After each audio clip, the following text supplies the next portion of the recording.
I almost died in the hospital and my wife didn't care. She said, I'm not your babysitter. Last month, my life flipped upside down. I was at work when this crushing pain hit me out of nowhere, like my chest was collapsing in on itself. I couldn't breathe, couldn't stand. Everything around me went blurry. My coworker, Mia, saw me stumbling and immediately grabbed her keys. She's only worked with me a few months, but she didn't hesitate for a second. She practically carried me to her car and drove me straight to the ER. On the way, I texted my wife with shaking hands. I think I'm having a heart attack. Mia's taking me to the hospital. Please come. Her response came instantly. I'm not your babysitter. Let me know when you're done with the drama. I thought it was a joke. It wasn't.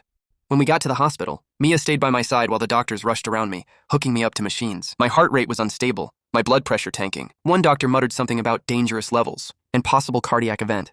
Mia held my hand the whole time. My wife never even called. Hours passed. Night came. Still no wife. At around 11 p.m., the nurse asked if someone was coming to stay with me because they were worried my condition could suddenly worsen. I said, my wife should be here. The nurse just sighed. That's sad. Heavy sigh you only hear from someone who's seen this before. At midnight, I called my wife again. She answered with annoyance dripping from her voice. What now? I told you, stop being dramatic. I whispered, I could have died tonight.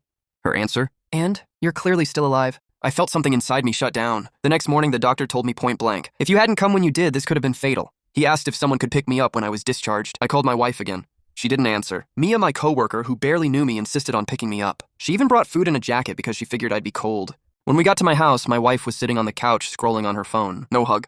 No, are you okay? Not even eye contact. Just, so? You're fine. I knew you were exaggerating. Mia stared at her speechless. I felt humiliated. That night, lying next to my wife, staring at the ceiling, I realized something horrible. I almost died, and the woman I married didn't care enough to show up.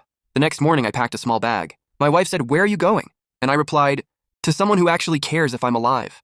She rolled her eyes. Didn't follow me. Didn't ask me to stay. I walked outside, expecting to Uber somewhere. But Mia was already waiting in her car. She said she had a feeling I might need a ride. I stayed at her place, just temporarily, I told myself, but she made me tea, helped me with my medication, cooked for me, and actually listened when I told her what happened.